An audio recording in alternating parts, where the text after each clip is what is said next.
This ESPN podcast is brought to you by Geico. 15 minutes could save you 15% or more on car insurance. Visit geico.com. The BS Report is a free-flowing conversation that occasionally touches on mature subjects. The BS Report. The BS Report with Bill Simmons. Welcome to the BS Report, taping this on a sunny Wednesday morning here in Southern California. Not sunny if you're a Clippers fan. To nobody's real surprise, the Clippers self-destructed in a referee-induced haze of dumb plays and bad calls and whining and complaining and bitching. And it was kind of how I thought the Clipper season might end. And it actually happened. And I actually emailed our guest. I texted him. No, I emailed him. Right before the game, I saw Bill Kennedy and I saw Scott Foster as two of the refs. And I emailed Haralabos Voulgaris, who's on the phone right now, a renowned basketball gambler, a great Twitter follower, and a frequent guest on this podcast. And I emailed him and I said, uh-oh. Do you see the refs? We could be headed for a special night. And we were. What, you were sitting courtside. What was your reaction? It was weird. So I don't actually – I think Bill Kennedy is like a decent ref. I think Foster is like whatever. I didn't really think it was – I didn't really get the idea that – it didn't really occur to me until a couple minutes into the game that I forgot that Bill Kennedy actually hates Doc Rivers. Yeah, and that's a problem.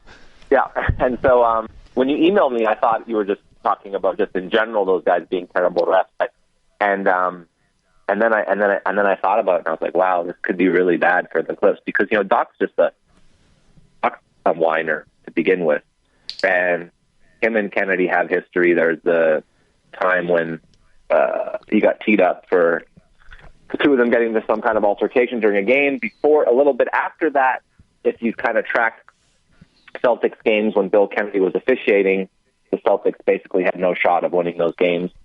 I think what happened since then is the beef kind of went away in the sense that I don't think it went away where Bill Kennedy actually now likes Doc Rivers. I think it went away in the sense that he realized he couldn't be so blatant about it because he was probably getting reprimanded by the league for not giving Doc a fair whistle. But it definitely came back last night.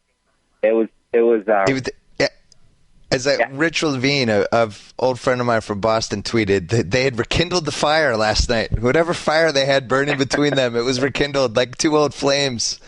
Yeah, this is a 6-year thing, right?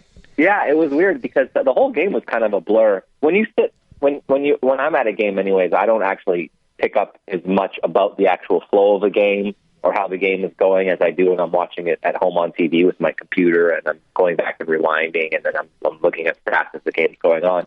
When you're just sitting there, the game just kind of goes by in a blur.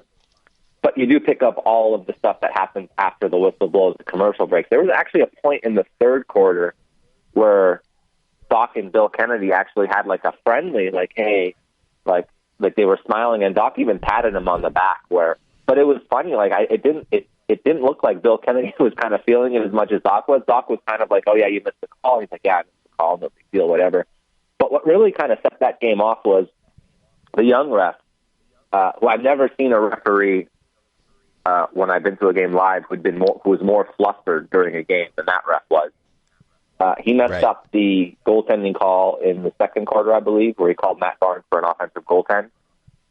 And he messed up that call, then had to watch it during the commercial break on the scoreboard when they did they review all the plays, and he saw it up there. And I actually saw him mouth the words "my bad" to the other referee. And then he pulled out a handkerchief. He was constantly wiping the sweat off his face the entire game. And the crowd was on him all night. There were some real lunatics sitting behind me who were, I don't know how they actually managed to stay how they didn't get kicked out, but they were just on the refs the entire night. And it kind of felt like what happened was he was trying to kind of make up for a while. He was trying to make up for that bad call subconscious. He made a lot of calls favoring the Clippers for a while.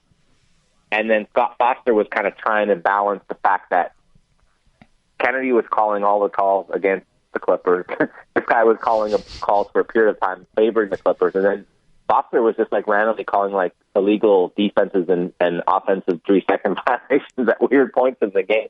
It was a weird game. I don't know. I don't really know how. I kind of rambled there for a bit, but it was a weird game. Yeah, for sure. Bill Kennedy and Doc they have the only incident I remember, and I think it was 2009, where it got so contentious that both guys got fined by the league. Yeah, the ref just got as a fined. Celtics fan, yeah, both of them got fined. And after that, as a Celtics fan, you just never wanted to see Bill Kennedy. There was just real contempt between the two guys. There was always a rumor Doc said something that crossed the line and whatever. But yesterday, I love because I sit on the side where the benches are, and the coaches come to midcourt. I'm near midcourt. I'm in the fourth row. Sometimes I can hear it. Sometimes I can read the lips, and it's fascinating to watch how the coaches interact with the refs. Sometimes they try to be friendly. Sometimes they alternate between friendly and disappointed, friendly and angry. Like Popovich probably runs the gamut as well as anyone, where sometimes he's your friend, other times he's just really hurt that you called it that way. Yeah. And they all have their own relationships with the refs. Kennedy and Doc, at one point, I even tweeted this in the moment, like Doc's just yelling and yelling like always, and Kennedy just turned, he held his hand up, and he was like, "That's enough. Stop it." Yeah, I just saw with that, his hand up, and he was just like he just had it. Yeah. And it had gotten that. This was the third quarter, and then a little bit later, I tweeted this too. Kennedy made a call. Blake stared him down in just disgust and disbelief, and turned and just hawked this giant loogie on the court. And first of all, I've been going to games for 40 years. I've seen guys casually kind of spit a little bit. I've never seen somebody like just disgustedly hawk a loogie. And then Kennedy for a second was like, should I tee this? What should I do?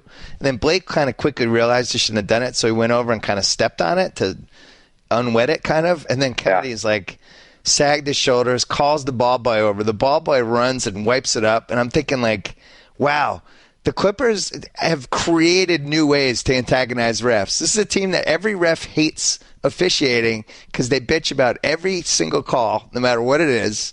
And the refs are tired of it, and now spitting is now the new frontier for the Clippers. It's just crazy, and it all led to what happened last night.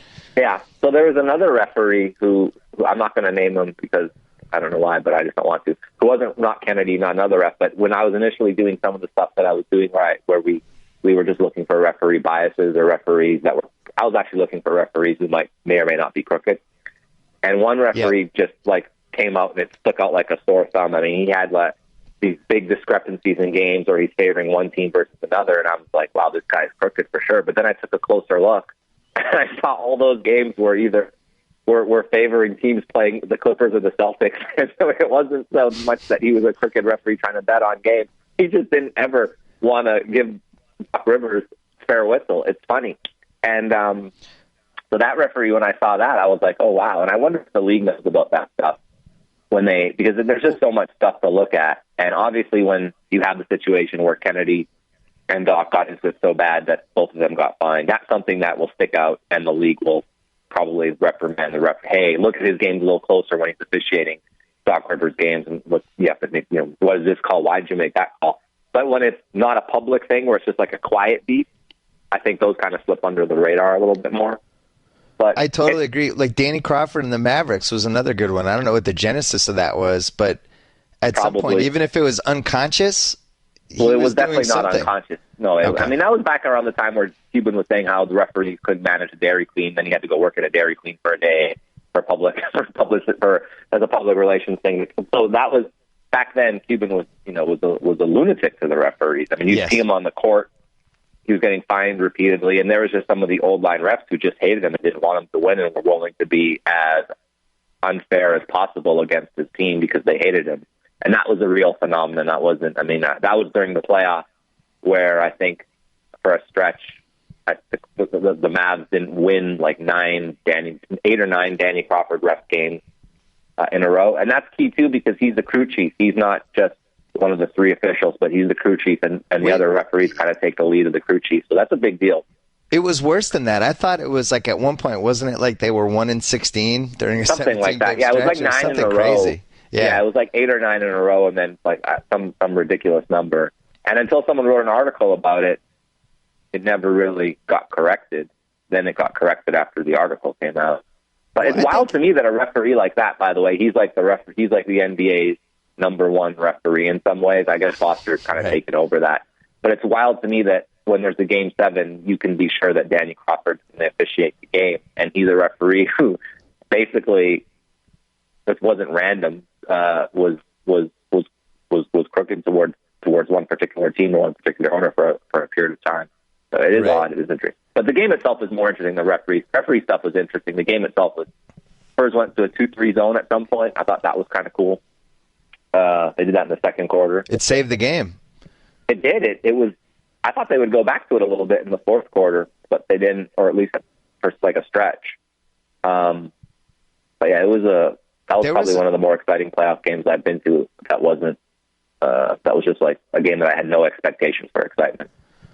It was 27-13, Clippers leading, and I was sitting with Mike Tollin, who I share my seats with, and both of us were like, wow, like this point of the game right here, this could be a blowout. We could be driving home with 6 minutes left in the fourth quarter. Like it had that feel of just like a 120-82 type of game. And then the Clippers bench started to come in. They go to the 2-3 zone. Manu's making a couple plays. Spurs are climbing. And then all of a sudden it's like, wow, they did it again. They somehow figured out how to stave it off.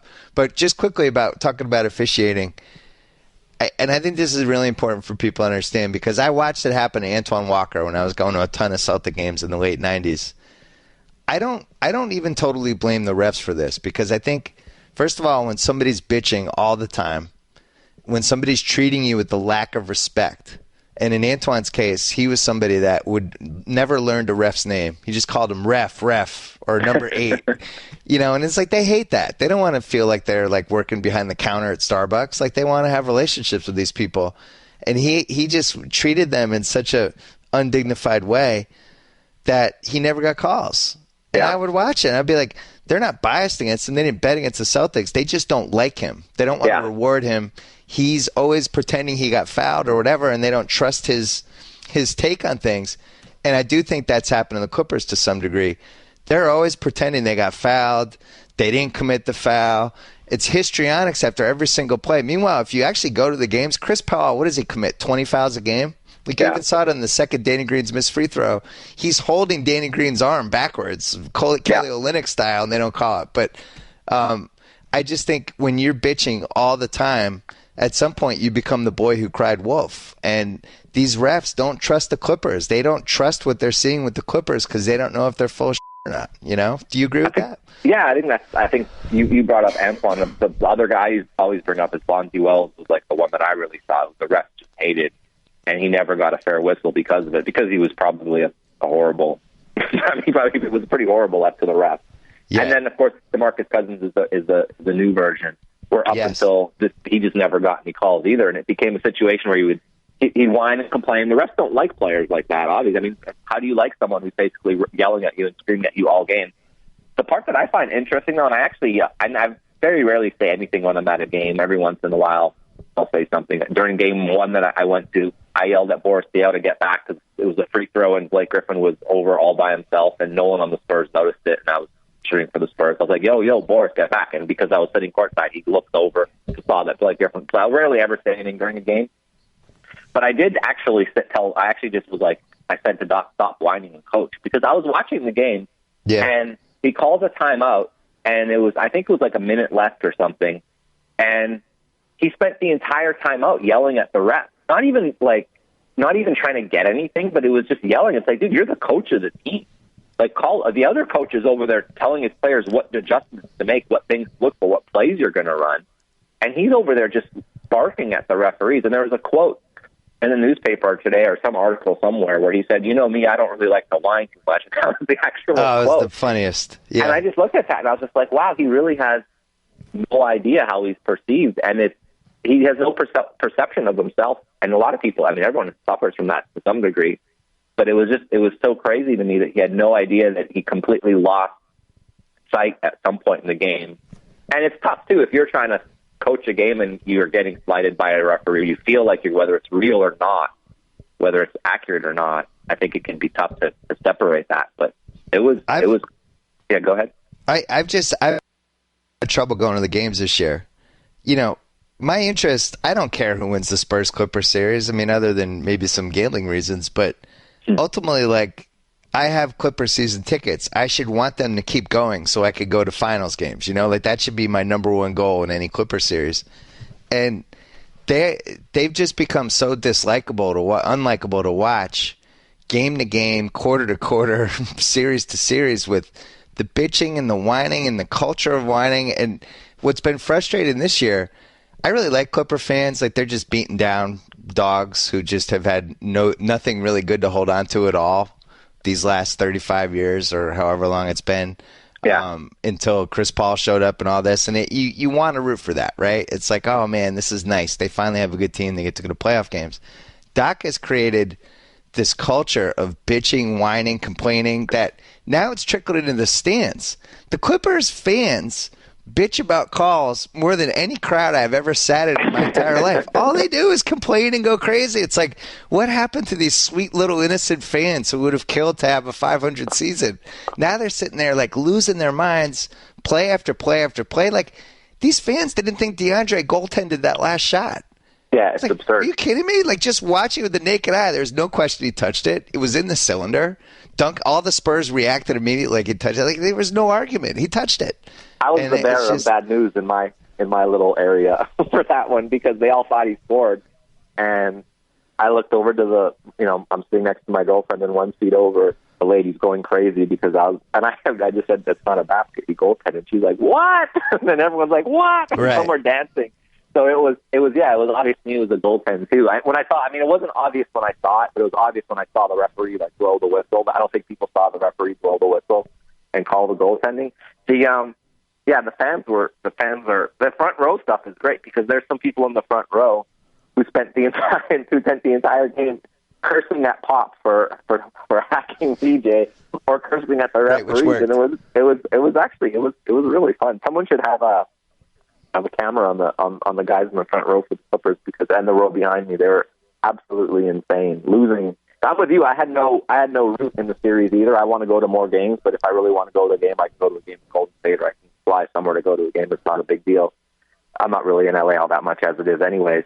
But I had bet the Spurs in every game for the first 4 games, and won 2 and lost 2. And then after watching game 4, I couldn't bring myself to bet the Spurs today. I thought the game was a complete coin flip. And I'm not a degenerate. I don't need to bet on the game.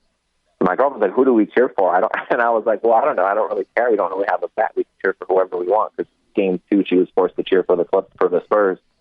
And she's like, well, I don't want to cheer for the Clippers. They whine too much. I'm going to cheer for the Spurs. Yeah. And it was kind of funny, because I was like, yeah, let's cheer for the Spurs. And I just like the Spurs. I think a Spurs-Rockets matchup will be a lot more fun to watch than a Clippers-Rockets matchup, where there'll be a ton of fouls and there'll be a ton of complaining the entire game. Although I guess Spurs-Rockets matchup will probably result in a lot of hack, which might not be that much fun to watch. Yeah, that's not great. But I found myself I just have so much respect for the Spurs. And, Pete, I had a couple Clipper fans today, and even Wilbon, I was texting back and forth with, and the people are saying, man, if DeAndre doesn't touch that ball, the Clips win. They're up 3-2. Like, how can people say blah, blah, blah? And it's like, look, this is a series where you have teams that are just dead even, and it comes down to little things. It comes down to Tim Duncan doesn't tip that ball if it's in the cylinder. It just goes in. DeAndre tipped it in. Blake Griffin really choked with those 2 free throws, which you and I were emailing me about this morning, which they got to get out of jail free card because somehow they got the rebound. Yeah. The technical foul Chris got with 4 minutes left, I still haven't gotten a great explanation for. He whipped the ball at the referee. It was so crazy, but it wasn't anything. I don't understand why but that was the referee who completely lost it after. He was overwhelmed. I mean, I think Tibbins a good ref, but he was completely overwhelmed. I saw him looking at a lot of times the refs will look up at the replay, because the Clippers now show they never used to show any replays at all. But in the last 3 years, they show all the call replays up and when you're sitting courtside now, they have the camera, or they have the TV thing or whatever, the little monitor in between the scoreboard. Like there's a projector in between the scoreboard, so you can see. Before, you couldn't see anything when you were sitting courtside. And so the refs now are watching him too, and he was looking up at everything, and he was, he said my bad after the goal. The goaltend was terrible, the first goaltend that he called. And ever since then, he was just completely lost, to the point where Foster was calling fouls 2 and 3 positions over where he wasn't in position to make calls. There was one call, I want to go back, I can't remember what it was. There was one call where Tibbin made the call and Foster overruled him, and Foster made the correct call, and Timmon had a bad call. Yeah, it's a shame we're spending so much time talking about the officiating because that was a great game. Yeah, but listen, but it's really about the basketball teams, because when you have a poorly officiated game like that, it comes down to who's going to keep their poise, who's not going to let the bad officiating affect them, who's going to keep doing the little things, who's going to execute, who's going to get that second rebound. Like that, there were like 4 minutes left. They got a great double offensive rebound basically, and Duncan, who really doesn't show that much emotion during games, he's just an even keel. He was running back to half court. He was so fired up. He did this leaping fist pump, and I just love Tim Duncan. I really do. I've been watching this guy now since I was bartending. Before I think even the year he came in the league was the year I got my sports column. And it's just hard not to root for somebody who's been around for that long, who still really gives a shit. You know, he gets yanked with. They took him out with, 7 seconds left or 4 seconds left when they're shooting the free throws. And I was getting the Game 6 2013 flashbacks like, oh, God, they're taking Duncan out. Oh, no. Duncan comes off with a big smile on his face, and then Green gets that rebound because Austin Rivers forgot to box out, which is another example of the little things.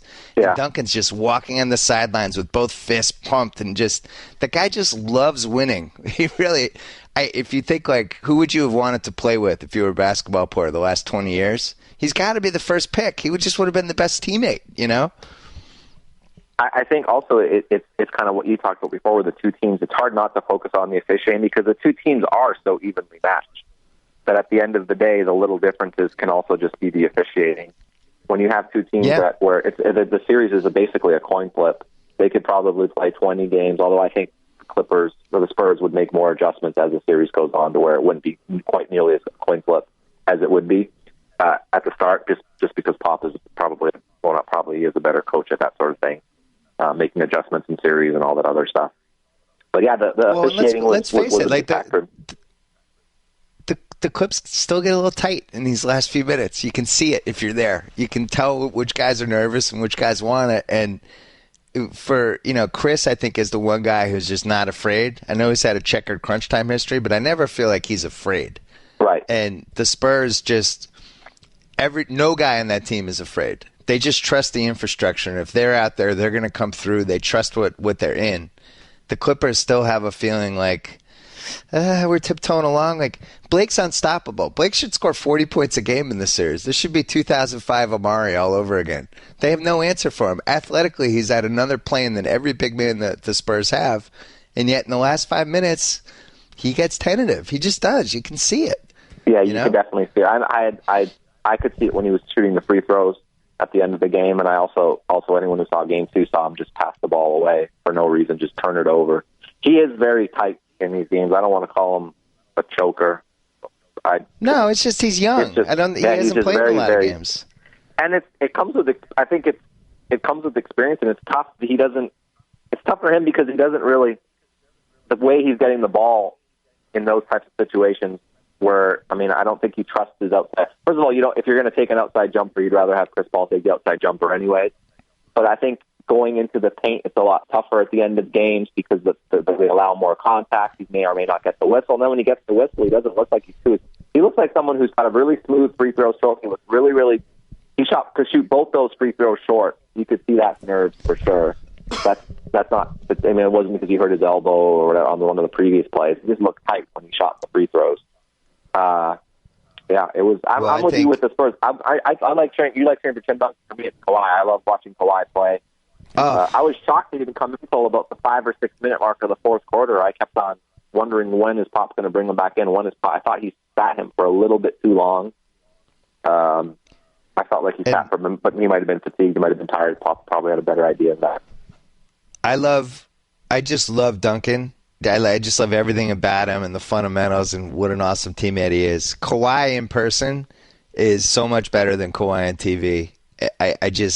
I was there for the whole Pippen thing. I was going to games when he was in his prime, and he's definitely on that level athletically.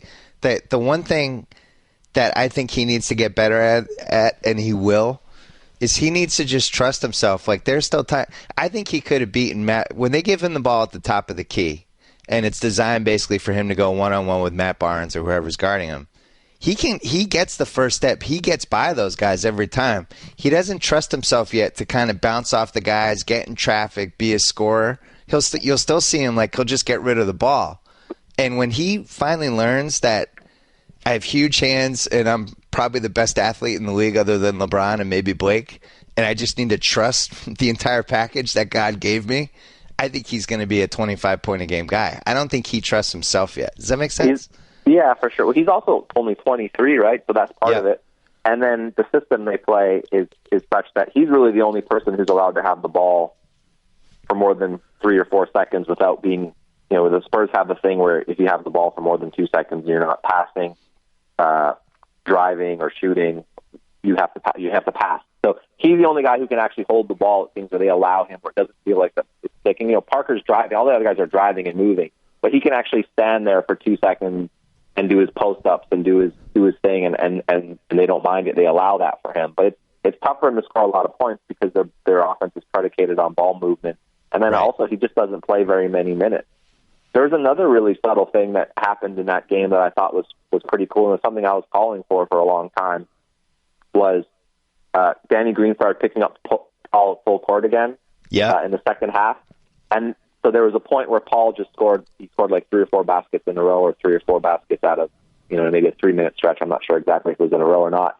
And then he started getting the pressure all over, everywhere.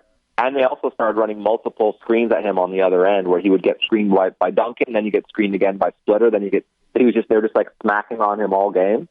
Yeah. And it started and you could actually see him. I could see him physically get fatigued. He was pulling on his shorts during the stoppages.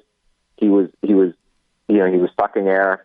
And then that's when he actually stopped attacking the basket on offense too. And I thought that was a little hidden thing that really changed the game for the Spurs. The constant wearing. I was surprised they didn't do it more. I thought we'd see Joseph guard him, not because he's a great half-court guarder, although he is, but just because he can pick him up full court and he can fatigue him more. I think the one thing they are a little bit worried about when they do that, when they pick him up full court, is that Paul can get right by him and get a layup, which did happen one of the times that Green was picking him up full court. Paul blew right by him and just got a layup right afterwards. So I think that's a good trade-off. If that happens, it's not the end of the world, especially if come later in the game when the Clippers don't have any go-to guys aside from Chris Paul. I mean, who else is going to create anything on that team? Nobody's going to create anything. And if you can fatigue him, it makes a big difference. Yeah, you and I think both of us respect Pop as much as just about any NBA coach. As a game coach, he is a little shaky sometimes. Like, I can't believe anytime Austin Rivers brings the ball up, they should be coming at him with 2 guys. Because Austin Rivers can't dribble. He should never be allowed to dribble from point A to point B without somebody hounding him and harassing him or whatever. And I agree with you with Chris Paul.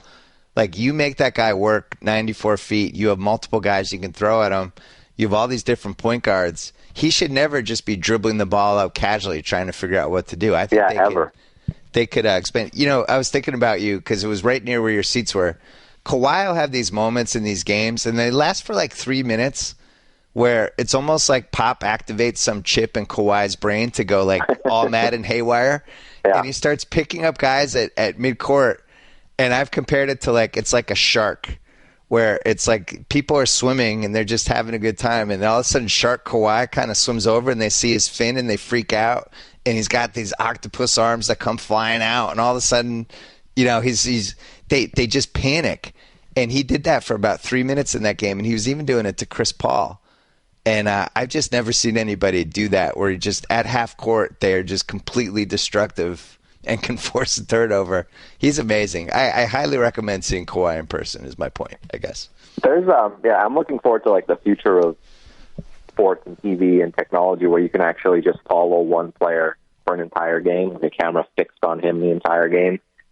Can you imagine, that's probably years and years away, but how cool would that be, just to have the Kawhi cam where you're just following him around and just watching him go everywhere on the court, picking up. I mean, he shut down Redick this series. That's something that people haven't really talked about.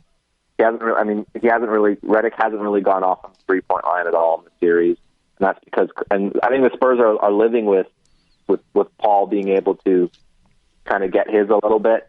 They haven't put Kawhi on him, but what they did do is at the end of the game they put, and it helped that Redick fouled out, obviously. which is wild. I don't think there's been very many games where J.J. Redick has fouled out. That's the other thing Doc did was he had Redick and Crawford guarding Kawhi in the second half of that game, and it was just unfair. They don't have, when Barnes isn't out there, they don't have anyone who's comfortable. They could put Jones on him, but Jones is a complete disaster on offense. But it's just funny, the depth of that team really, the lack of depth that the Clippers have and the depth the Spurs have really is bearing itself out in these games. How do you think Spencer Hawes has played? It's funny. I just was amazed that he actually played these guys in the first two games. Turkoglu, Hawes, his son, and actually thought. I mean, it's almost as though what happened in the first games, in the first three games, kind of awoke him to the fact that these guys aren't good. And all along, he was just kind of like, well, these guys are okay. I was amazed. I don't know how many minutes he can play as guys. And that's another thing. This series is now in the point where it's an every other day series. It's been that way since game 2 or game 3. And that's another big favor that the Spurs have in their favor is just the every other day thing. Even though they're older, it is a big factor, I think, in some ways. Well, because they have depth. And I thought yesterday at some point in that game, I thought of it when at like 11 minutes left, Doc put Chris back in for Austin Rivers. And Austin Rivers actually was pissed off about it, which was hilarious on so many levels. But I thought at that moment, he's like, I have to win this game. Because in the first half, it seemed like he's like, I don't want to go all because if we lose, I have to win 6 and 7. I don't want to wear these guys out. But at some point in the second half, he pushed all his chips into the last game, into the Game 5 table, and then lost. And now he's got these guys coming back on 2 days rest. Chris and Blake both have a ton of miles. Just one day rest. Series. Not even 2 days rest. Just one day rest. I'm sorry. Yeah. With a travel in between. It's tough, man, when you don't have a bench and you're playing every other day. This was my fear for them. Like, even if they got to the Western Finals is every other day. And you're playing the Warriors who go 9 deep. Is the Western Conference Finals every other day? I thought they. Yeah, I'm pretty sure it is. I thought they try to work those on a Thursday, Sunday type deal where they play, but maybe not. I don't know. I don't remember. You're probably right. I think it might be every other day because they probably do the East one day, the West the other day. So they want a game going every other day. I do remember there being some gap days in there, but I think the only way it's not. Yeah. The only way it's not is if round 2 ends early and they have to start it early. I think is the only way it doesn't become every other day. But from what I remember, it was every other day. But regardless, it's like you're probably right. I have no memory either. I was when you said it, it kind of shocked me. You're probably right. Regardless, you can't win with 7 guys. No. And they have 7 guys. They had 8 guys in Game 4 because Austin Rivers made the same shots that he's missed for the entire season, and he went 7 for 8. And it was like, Austin Rivers. It's like, all right, let's see if those go in Game 5. They didn't. But they have a 7-man team, and in a crazy turn of events, one of those 7 guys is Big Baby Davis. He's played well. He was out of the league. Yeah, he was played really, for him, I think pretty well. I think the one thing the Spurs did yesterday, though, is clear they had some sort of tape session, and they're like, look, when he's in the game, go to the basket. Because if you looked at it, Manu was just going to the basket every time he saw Big Baby. Yeah, they did. They started attacking. Yeah, they did the thing where they set the pick up high, so Big Baby has to come and show, and then Manu can just go right by him, which is something that I don't know why they didn't do more of, because I would do that every single time. The Clippers have that play that works really well, the horn set where they do the 2 bigs come and set, kind of like an elevator, so 2 bigs come and set the pickup. And I don't know why they don't run that play more. There's some weird stuff. I really do feel like when you're at the game, you miss a lot of stuff. Whereas when you're on TV, this is why I really think the future of coaching is having a guy up in the press box, kind of like in the NFL, who's actually radioing down. I was radioing down to the coach and telling the coach what they're missing. Because even I was just thinking back to the Portland game the other night, where Gasol just basically was being guarded by Myers Leonard in the fourth. I mean, how Memphis lost that game to me was amazing. No one really talks about it because it's a 3-0 series and no one really cares. It's not a big deal. But they had Myers Leonard guarding Gasol, and Gasol scored on 3 straight possessions, got fouled, went to the free throw, and made both free throws. And it was just clear that it was a complete win. And then they decided, well, let's run something where we got Kalaitis going to the basket on a few plays. They just went away from it. And it's interesting to me when you see stuff like that happen. and the coaches haven't had any time to make any adjustments. The opponents don't, just in the game. And it's almost like the coaches try to get too fancy in some ways. When something works, why go away from it? The Clippers have that play. It was working really, really well. I think the Spurs did make some adjustments in this game, going into this game, that stopped it a little bit. They're picking up Paul a little bit earlier, but I don't really know how. I don't really know how the Spurs adjusted for that play, but they did, and they took it away a little bit. That was kind of a big factor in the game as well. And that's what I love about a 7-game series is pretty much 98 times out of 100 the right team's going to win, because so much of it is about how you adjust as the series goes along and figuring out new wrinkles and new ways to attack. The Spurs have figured out all these different things as the series goes along. You see it. The Clippers, it's really hard to figure out stuff because they only have 5 players that can really do anything offensively. And the one thing they've figured out is if they can just get Blake the ball facing the basket at the foul line, whether it's like a little high screen where they have to switch, they get throw back to him. If he has the ball facing the basket, he can attack the rim athletically. He just can jump over anybody in the Spurs. And they know they have that, but if he's either afraid to shoot the foul line jumper or he's being tentative when he goes to the basket like he was yesterday in the last 5-6 minutes, then that's erased. The Spurs know Chris goes right every time. Like, yep. they're at this point, they're just almost facing him sideways when he drives. They're just assuming that he's going to go right. And then after that, it's like you put Kawhi and Redick. Now he's out. Now you're having these Jamal Crawford double pump driving jump shots, which sometimes they go in, but they kind of run out of options. And I just feels like the Spurs are kind of are squeezing the head a little bit. I know yesterday came down to just a couple plays, but I also don't think it was an accident that the Spurs won. I really don't. They're up 7 with 2 minutes left. Like they were going to win that game, I feel like. Yeah, that's another thing that people missed, is they were up 7. It took a lot of happy things that happened for the Clips for them to get back. When I think of a good analogy for me is, I don't know if you play Scrabble at all, but when I look at the Clippers, is like they look down and they just have these tiles. The tiles aren't changing, but they just keep on rearranging them in different. And there's this old Canadian cartoon called The Big Snitch, and the guy's just got he has all E's, and he spends the whole time rearranging the E's in a bunch of different. And the Clippers don't really have anything else. They have no pieces. They just have a bunch of E's, and they're just reordering them all, or a bunch of vowels. They're trying to find a word that works, and nothing's working. The Spurs have that's more a great stuff point. to go to. Blake is a Q and Chris Paul is a Z, and they're like, I should be able to get a 50-pointer with these two, and they're just looking at the other pieces, and it's like, damn, I don't have a U. Anything. It is crazy though. For them, I think Chris and Blake are 2 of the best 10 players in the league. I think if we made any list of the best 10, I think they both have to be in it. It just for them to not be able to get out of round 1, and then last year to not be able to get out of round 2, and then now this is 4 years where they've played together and they've never been to a conference finals.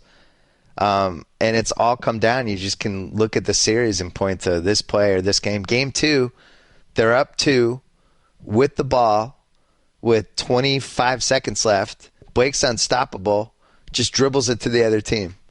Patty Mills comes down, gets fouled, makes both free throws, which people forget that part. Like, how many guys on either team in this series could make both of those free throws? OT, Spurs win.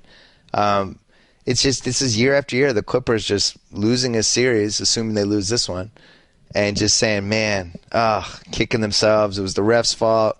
If only DeAndre, if only this, if only this. And it's like, at some point, you kind of are who you are in basketball, right? Yeah. It's not an accident.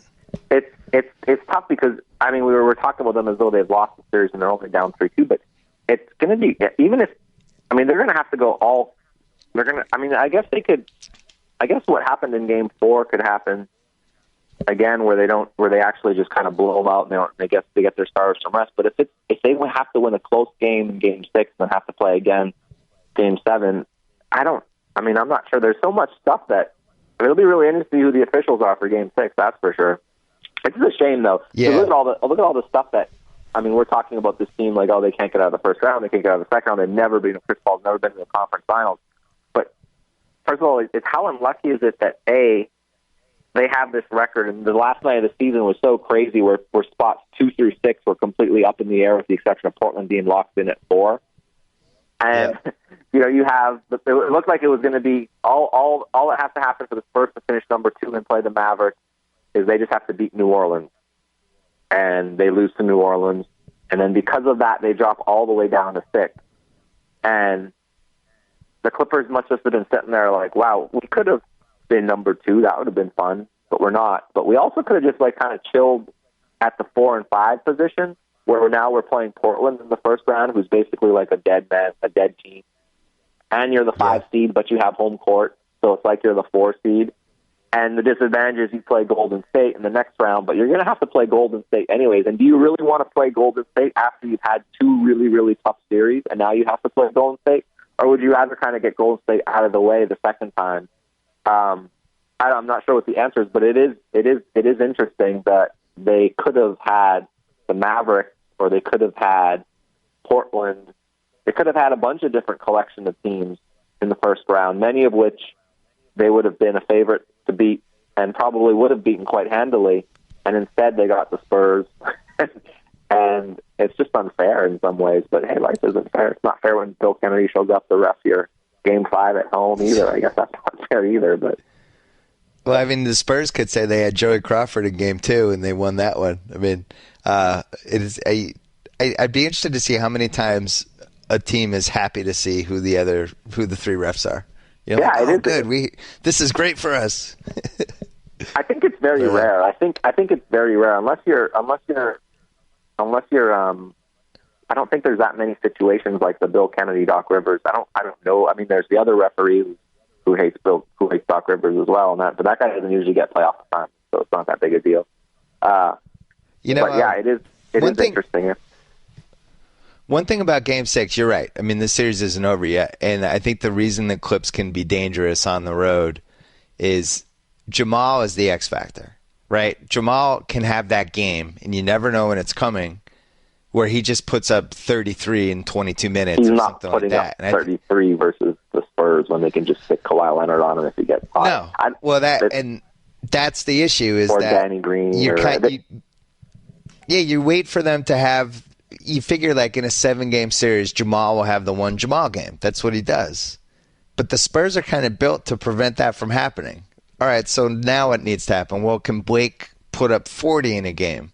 Can Chris put up a 35-18? I don't know. I just don't see it. And I also think that Spurs crowd, in my opinion, is the best crowd right now. I watched them just annihilate Miami in Game 5 in the finals last year. They went for the blood. They smelled it. And they just went for the jugular. And if they smell blood in that Game 6, they will go for it and they will take the Clippers out. I think it'll be interesting to see how the team responds as well.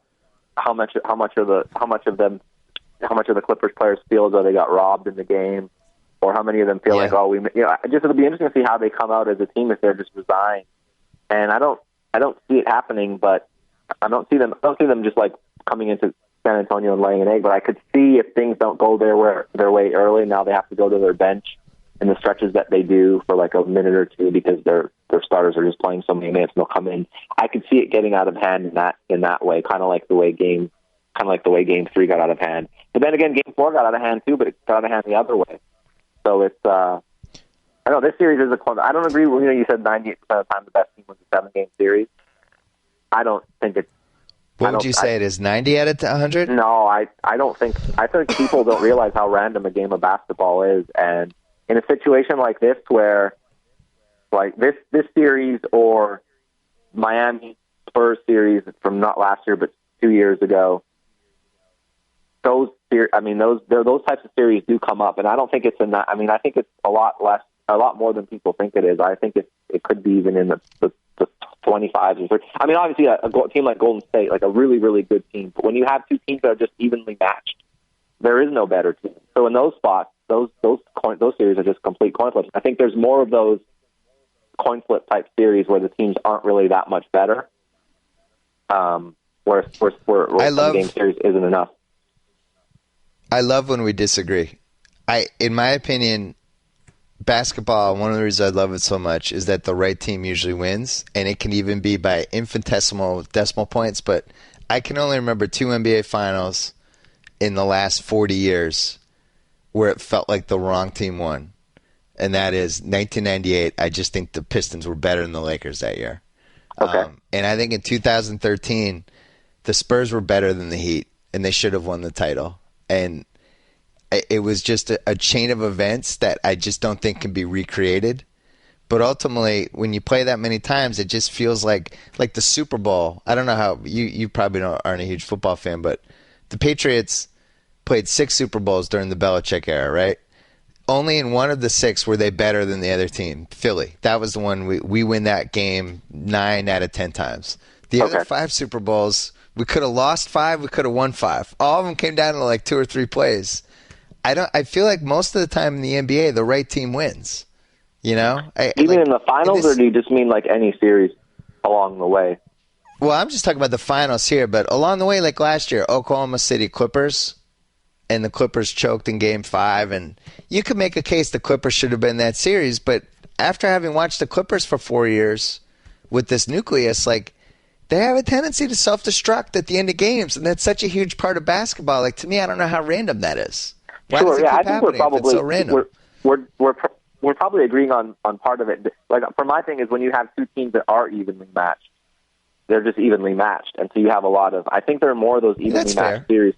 There's more of those evenly matched series than 2% of the time. There's a bunch of them. I mean, look at this year. If I guess this is one of them, a healthy Portland team and a healthy Memphis team. I'm not sure one of those teams is that much more dominant. Especially with the 3-point shot, where that's pretty much a random event in some ways. Look at the Spurs shooting all those wide open threes in Game 1 and Game 2, and even Game 3. Finally, in Game 3, they went down, but they missed a ton of, like, Danny Green is not the 3-point shooter that he has been this playoff. And he's he's shooting over 40% this year. He's had multiple seasons where he shot over at a really high percentage. And so, in that sense, sometimes I think when a team wins with 4 out of 7 games, with a lot of 3-point shots, it can be random. But yeah, you're probably right. The dominant team is winning more often. There are very few instances of teams being closely evenly matched or even, within 20% of each other. But I think in a 7-game series, you can take, with coaching, I guess that's part of it, though, too, is the coaching. Totally. But you can have someone just get hot and run hot from the 3-point line, and it can happen. Especially when teams start figuring stuff out that, as an underdog, you do need to muck up the game a little bit. And you do need to take more 3-pointers, and you do need to do things to increase your variance. And so if teams play, optimally, you'll see more random results in 7-game series. The question is, what are teams playing optimally? Are they actually trying to increase their variance in situations where they're underdogs? And that probably doesn't happen nearly as much because most of these coaches are stuck in the Stone Ages in some ways. Well, I'm a big believer in microcosms coming out and either biting somebody in the ass or helping them win when it's one of those either-or series. And like 2 different examples that one is to what you were arguing, one is to what I'm arguing. 2002 Kings-Lakers. I think most people feel like the Kings should have won that series, right? Like you always feel like, the Lakers, they officiate, blah, blah, blah. Everyone forgets the part that it's Game 7. It's in Sacramento. The Lakers are really on the last legs with that particular team they had. It comes down to a Peja Stojakovic 3 in the corner. He's wide open, and he airballs it. Airballed it, yeah. Airballs it. Their whole season came down to Peja Stojakovic, who then airballed a 3-pointer, and then in overtime, Doug Christie took a terrible shot. Their whole season came down to 2 shots taken by Peja Stojakovic really early in his career when he was terrified, and Doug Christie was never a good shooter. And it's like, to me, that says something about that team. Because if you watch that series really carefully, nobody wanted the ball at the end of the games except for Mike Bibby. Chris Webber was freaking terrified. He had his back to the basket trying to hand the ball off. He didn't want any part of anything. And I think that matters in the big scheme of things. Now, on the flip side, what you were arguing, 2009 Cavs Magic. LeBron is at the height of his first apex, right? He's just out of his mind. He's playing great. Has an unbelievable series. I think his stats in the first 5 games of that series rank him on the best in the history of the league. He's like 37-8 and 10 assists and 12 like just crazy. Like he averaged triple-double. But Orlando just shot a lot of threes. Dwight was getting rebounds. The variance that you talked about, like they played it and it worked. And they just made a lot of shots. And they shot the Cavs out of that series. Now, does that mean the wrong team won? Like, I don't know. Like, as you said, they played the odds to their favor. And in that series, the right team maybe did win. But if they're missing that shot, it's the Cavs win in 5, you know? So I guess maybe we're both right in a weird way. It is, yeah. It is, yeah, and then people talk about the Ray Allen 3 2 years ago, but they forget about Kawhi missing the free throw. Yes. And yeah, and Manu as well, yeah. And so there's a lot of, I mean, everyone can, I guess when the series is individually very, very evenly matched, it's kind of a coin flip. But when it's, I do agree, like the Golden State Warriors aren't going to lose a 7-game series. That's why that's why you've only seen how many, 1 versus 8. You've seen 3 of them where the 8 seed has beat the 1 seed. There was one, I think, that happened when it almost happened or did happen. There was, I think, Miami or something like that. But there was the Mavs beating Golden State. That was a 1 versus 8, where the Mavs were had the number one record. Knicks, Miami, but there was a strike season. Yeah, that was the lockout season. Kind of a soft 8 seed. There was the Denver beating Seattle. That was one, right? 5-game series, though. Yeah, I think in a 5-game series, that's probably easier.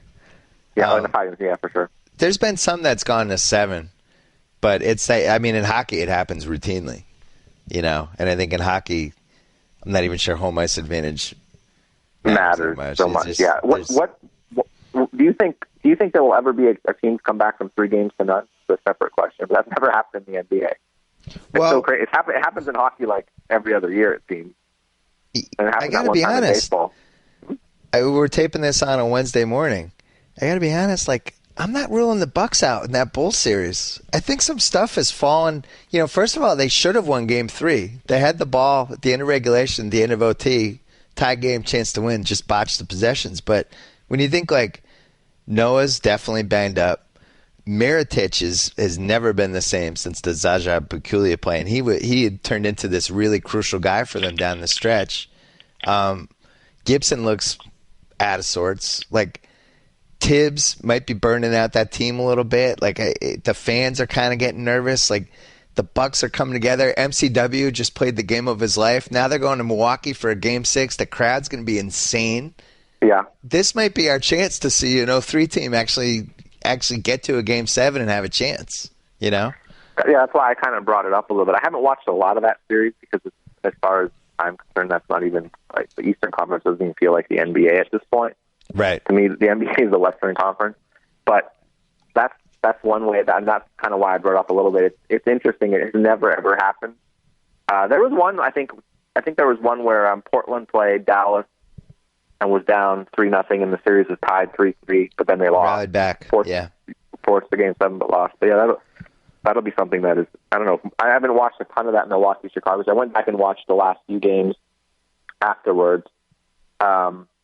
Yesterday, but I don't know. It's weird. I feel like Chicago. I tweeted this at the start of the playoffs, and everyone called me an idiot and a moron, and I probably am.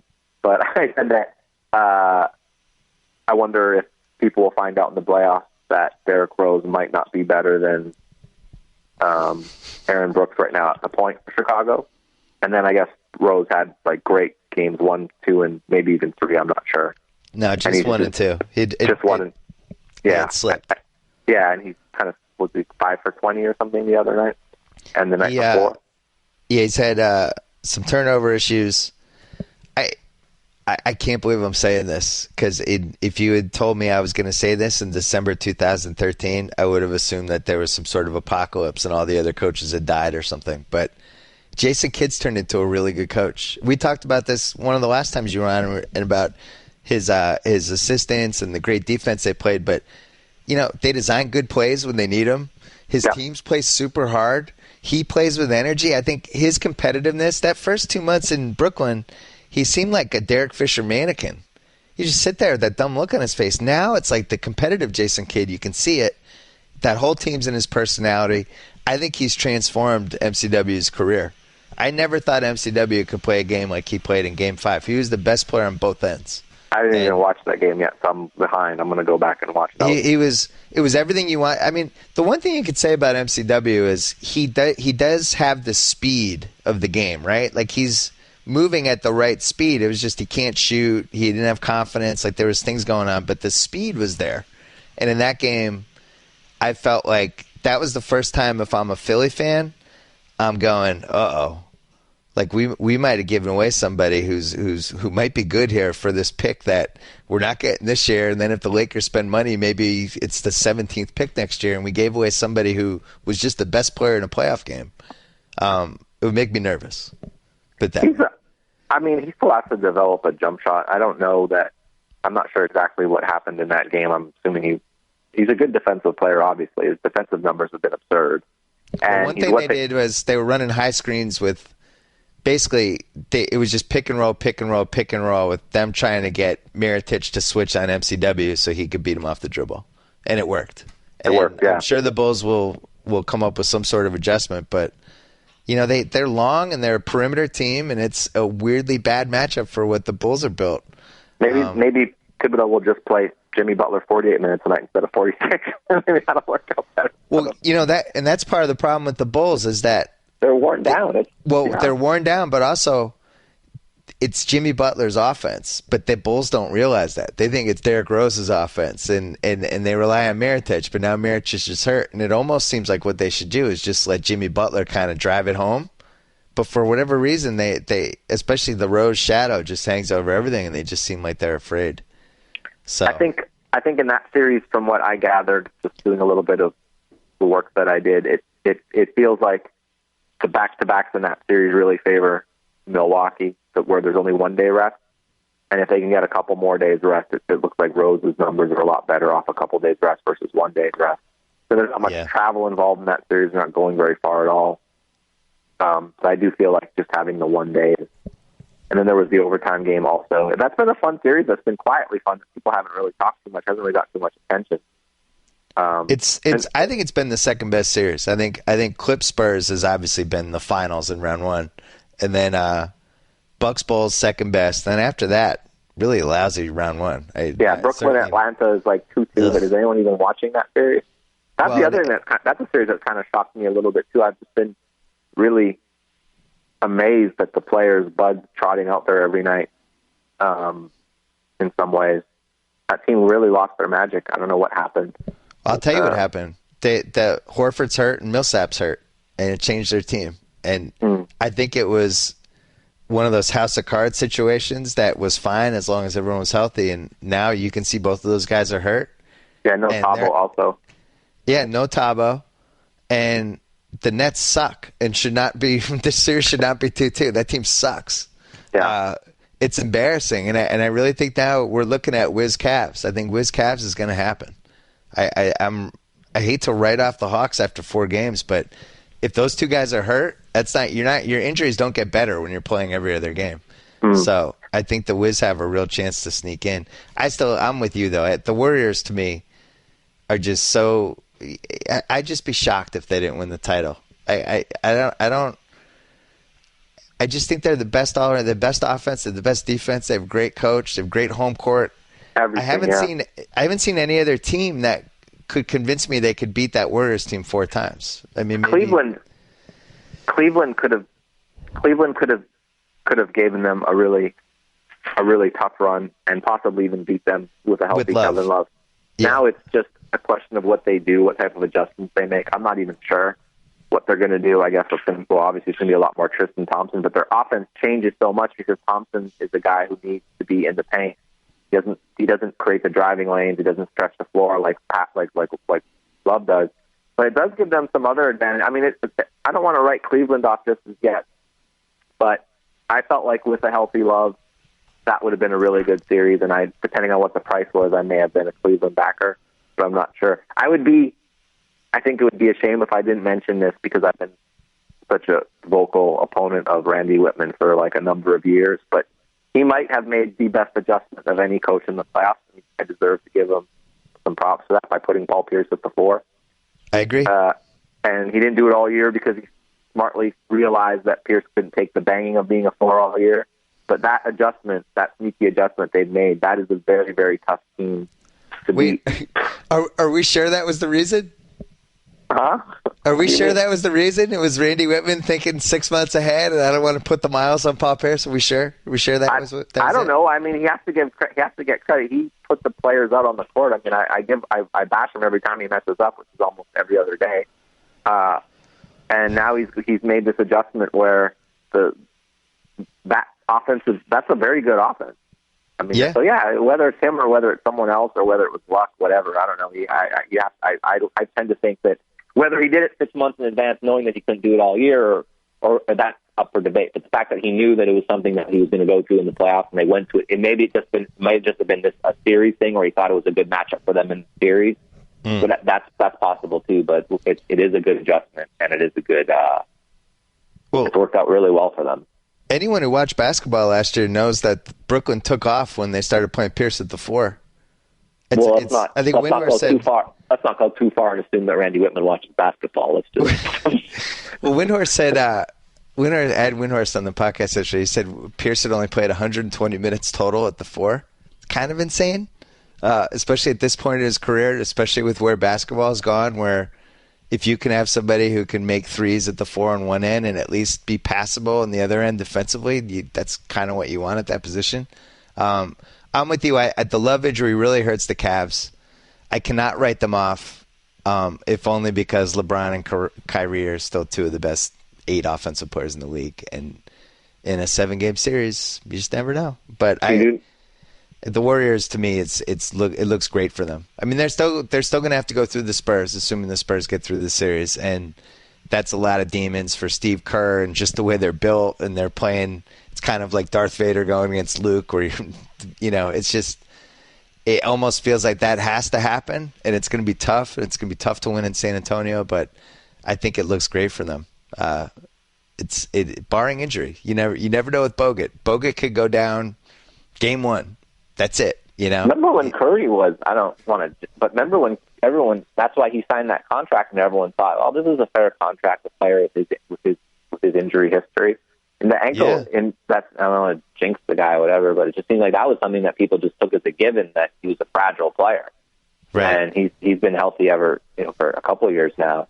So yeah, obviously an injury there's really only, I think they could survive an injury to any, I guess probably not. So what team could survive an injury to one of their top 3 players and do well? I guess that's the question. But the Spurs probably could, if it was Kawhi, but they could probably.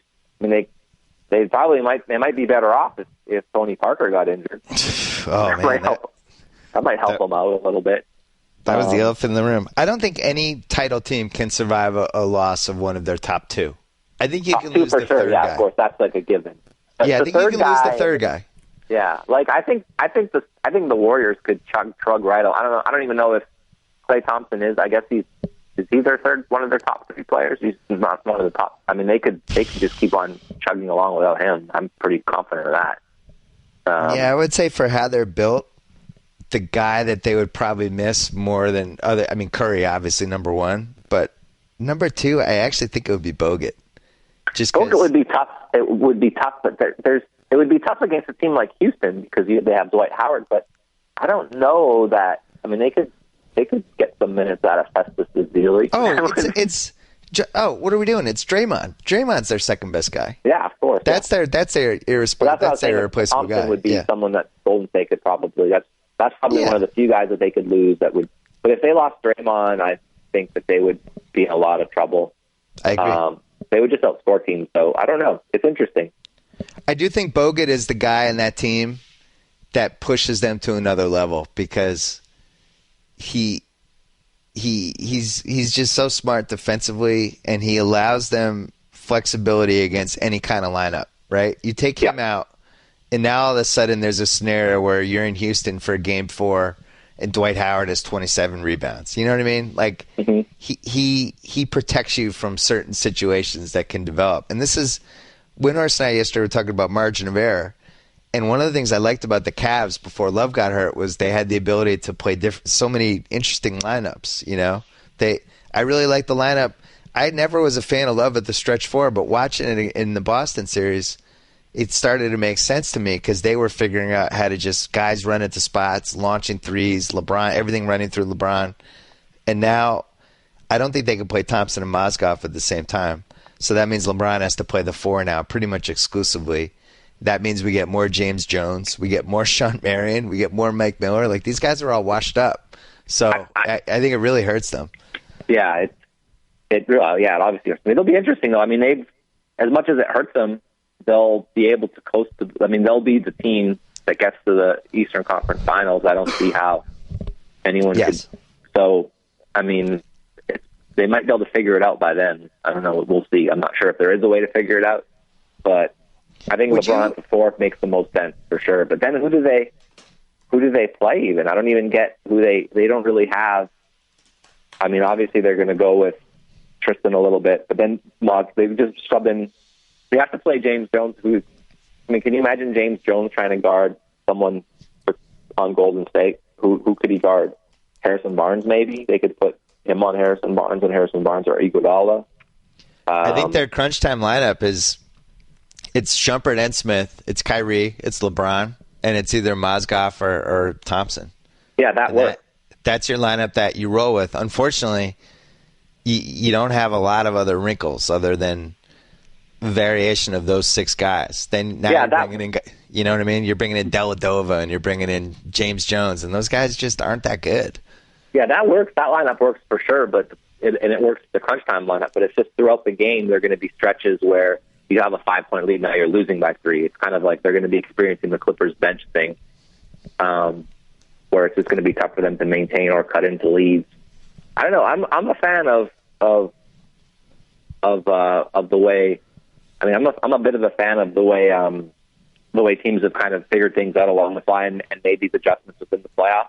Yeah. And maybe they'll be able to overcome it. I don't know. It'll be interesting. That series, whether it's a close series or not, seeing LeBron in the finals with Cleveland, I think will be exciting. Amazing. And and it'll be a ratings bonanza for the NBA. Cleveland Golden State's a huge win. Hey, quick question before we got to go, but one quick question just on an odds thing, since you are the gambling guru of my life. Okay. The Clippers are 45 to 1 to win the title now. They're 45 to win the title now? Yeah, right now you can get 45 to 1 odds on the Clippers to win the title. Where? Don't mention the site name, but just some site? It's an online site that I'm looking at right now. Yeah, I don't know what the true odds of that are. They have to think about. They're. I think roughly the true price would probably be. I'm not in front of probably like 4.5 to 1 to win the Spurs series. To win the Clippers series. Hold on, I can look that up for you. Like plus, I think like the true price is probably like 4.5 to 1. I think 430 plus 450, maybe 5 to 1. I bet it's a tiny bit. Yeah, you're right. It's plus 400. Okay. Yeah, so that's probably and then the other side is like minus like 550 or something like that at the place you're at versus the Spurs. So the Wizards. My point is like the fair price, not like the actual price. Like if you were to take the bigger, the juice in between the two and remove and just made like the even midway point. So yeah, but let's say so. There's that, and then there's they have to beat whoever. Houston. Right, and then they have to beat Golden. So that's probably 45 to 1 if you multiply them all together. The issue is, could you get a better price just by betting them individually? You could probably get it, but you could bet them on the money line. But you'll get to a point where you can't make a big enough bet to get the amount down. So yeah, 40. That seems. I wouldn't bet it, but that seems about not a terrible line. This one might entice you. The Wizards are 40 to 1. To do what? To win the title. That would entice me. No, I wouldn't bet that. No, I don't know. What would they be against if they magically somehow made it to the final against Golden State? They would be but you know they'd be like 15 to 1 dog. It would be a 15 to 1 dog. You think it would be that bad? I think they'd be like plus 700 or something. No, there's no way. It would be like the biggest. It would be the biggest one since the Lakers played Detroit, and which, by the way, they lost. That was a big one. You made some money on that one. You did? No, you did, I thought. No, I didn't. I was a sucker. No. Yeah. A rare failure story. I have a lot of failure stories. I probably have like 40, 43, 44%, 45% failure all the time. That was the year where I thought it was a joke. I thought there was no way the Lakers could lose. And then by game 3, I started betting on Detroit in the game just because you could see at the level of athleticism was off the charts. The difference between the athletic ability of team playing Slava Medvedenko at the 4 and Luke Walton at the 4 versus like Ben Wallace, Rasheed Wallace. I stepped in as well. A joke. I stepped in as well. Rockets at 12 to 1? I think all these. Yeah, that's probably. I don't know. I think the Rockets are drawing dead. in the next round. I agree. Whoever they play. The reality is the best bet is the Warriors at plus 150. The best bet who beats them. Yeah, that's the best bet is probably to bet. If you like a team and you think they're a great team, just bet them in individual games all along the way. That's your best bet. All right, you can follow him. You can follow him on it's Haralabob at Haralabob, Haralabob. He tweets during games. He goes to games. He has a lot of thoughts. He's a very fun BS Report guest. Always a pleasure to talk to you, my friend. Thanks, Bill. All right, take care. Hey, it's Bill Simmons. Wanted to remind you we have a new podcast that I'm hosting called Bill Don't Lie, NBA only, every Monday. It is not a BS report. You have to subscribe to this on iTunes or get it on ESPN.com's Pod Center. It's called Bill Don't Lie. NBA guests every week, NBA talk every Monday. Check it out, iTunes, please.